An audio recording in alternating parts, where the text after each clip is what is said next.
ಕಾಳಮುಖ ಪರಂಪರೆಯಲ್ಲಿ ಶಕ್ತಿ ಪರಂಪರೆ ಅನ್ನೋದೇನಿದೆ, ಈ ಶಕ್ತಿ ಪರಂಪರೆಯವರು ಜನಸಾಮಾನ್ಯರಿಗೆ ಅಭಯ ಹಸ್ತವನ್ನು ನೀಡುತ್ತಾ ಜನಸಾಮಾನ್ಯರ ಹಲವಾರು ಸಮಸ್ಯೆಗಳನ್ನು ಬಗೆಹರಿಸುತ್ತಾ ಜನರಿಗೆ ಒಳಿತು ಮಾಡುವ ಒಂದು ತಾಂತ್ರಿಕ ರೂಪವಾಗಿ ಔಷಧಿಗಳನ್ನು ಬಳಸ್ತಾ ಇದ್ರು ಅಂತ ಹೇಳ್ತಾರೆ.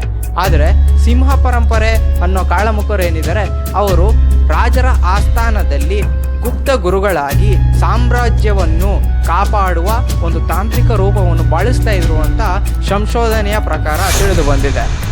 ವೀಕ್ಷಕರೇ, ವಾಮಾಚಾರ ಅಥವಾ ತಾಂತ್ರಿಕ ರೂಪಗಳನ್ನು ಊರು ಅಥವಾ ಸಾಮ್ರಾಜ್ಯಗಳನ್ನು ಸಂರಕ್ಷಿಸಲು ಈ ಕಾಳಮುಖರು ಪ್ರಯತ್ನ ಮಾಡ್ತಾ ಇದ್ರು ಅಂತ ಹೇಳ್ತಾರೆ.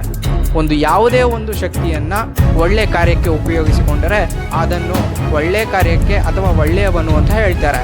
ಅದೇ ರೀತಿ ಒಂದು ಶಕ್ತಿಯನ್ನು ಕೆಟ್ಟ ಕಾರ್ಯಕ್ಕೆ ಉಪಯೋಗಿಸಿಕೊಂಡರೆ ಅವನನ್ನು ಕೆಟ್ಟವನು ಅಂತ ಕೂಡ ಕರೀತಾರೆ.